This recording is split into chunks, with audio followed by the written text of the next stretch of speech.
নমস্কার বন্ধুরা, কেমন আছো সবাই? আশা করি সবাই খুব ভালো আছো। সুস্মিতাস ব্লগে আরও একটি নতুন ভিডিওর সাথে তোমাদের সকলকে অনেক অনেক ওয়েলকাম। তো আজকে আমি তোমাদের সাথে ফ্রাইড রাইস এবং কাশ্মীরি আলুর দমের রেসিপি শেয়ার করব।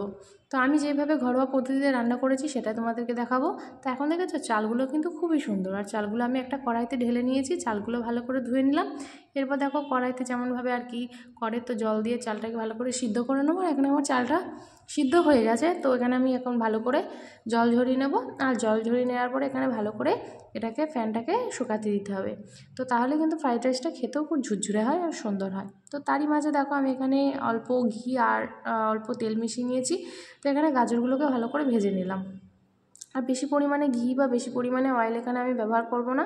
তো এখানে যেহেতু সুনিকা আর আমি খাবো, মানে বাড়ির সবাই খাবে, তো এখানে আমার আর সুনিকার জন্য আলাদাভাবে করছি। এখানে দেখো আমি কড়াইতে যে গাজর, বিন সমস্ত কিছু আর কি, ক্যাপসিকাম, কাজু কিশমিশ ভেজে রেখেছিলাম, তো আমি অল্প রাইস নিয়ে এর উপর দিয়ে দিলাম। এখানে আর কোনো এক্সট্রা ঘি ইউজ করব না। তো এখানে দেখেছো আলাদা কড়াইতে আমি অল্প পরিমাণে চিনিও দিয়ে দিলাম, মানে ভাতের উপরে, আর অল্প পরিমাণে লবণও দিয়ে দেবো। তো এটা আমার আর সুনিকার জন্য হচ্ছে।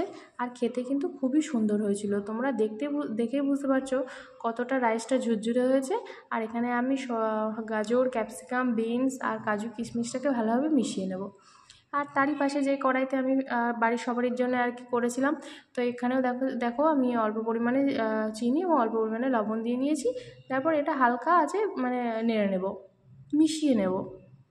আর ভাতগুলো এতটাই মানে সরু আর বড়, মানে একদমই পুরো বিরিয়ানি চাল, এটা ফ্রাইড রাইস চাল নয়, কিন্তু ফ্রাইড রাইস করেছি। তো এখানে এটাও বাড়ির জন্যও রেডি হয়ে গেছে। এটাও দেখতে কতটা সুন্দর হয়েছে দেখেই বুঝতে পারছো তোমরা। আর খেতেও কিন্তু খুবই সুন্দর হয়েছে।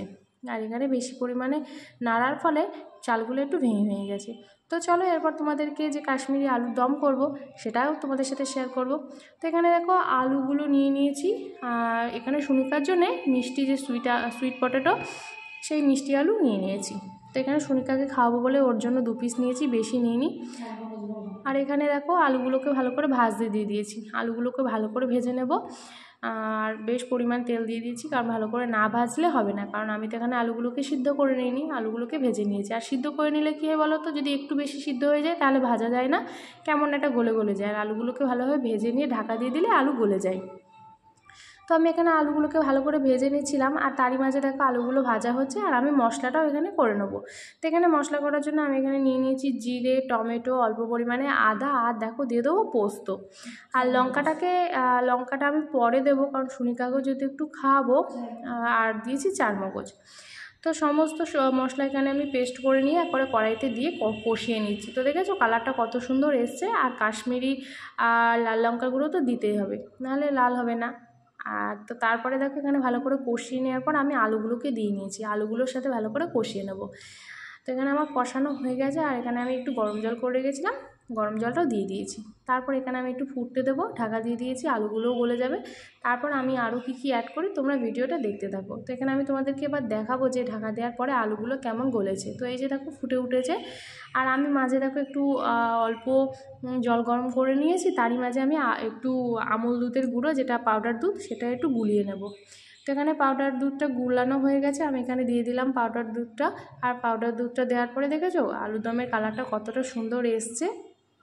আর এখানে আমি কিন্তু লাস্টে একটু গরম মশলা দিয়ে দিলাম। এটা বাড়িতে সমস্ত মানে গরম মশলা, যেটা লবঙ্গ, গোলমরিচ, গরম মশলা যে কাঠ যেটা হয় সেটা দিয়ে আর কি সব কিছু গুঁড়ো করা বাড়িতে অনুষ্ঠানের মতো। তো ওখানে গরম মশলাটা দিয়ে দিয়েছি, অল্প মানে ঘিও দিয়ে দেবো। আর তোমরা দেখতেই পাচ্ছ কত সুন্দর এসছে মানে কালারটা আলুর দমের। তো এখানে ঢাকা দেওয়ার পরে একদম পুরো বাটিতে নামিয়ে নিয়েছি।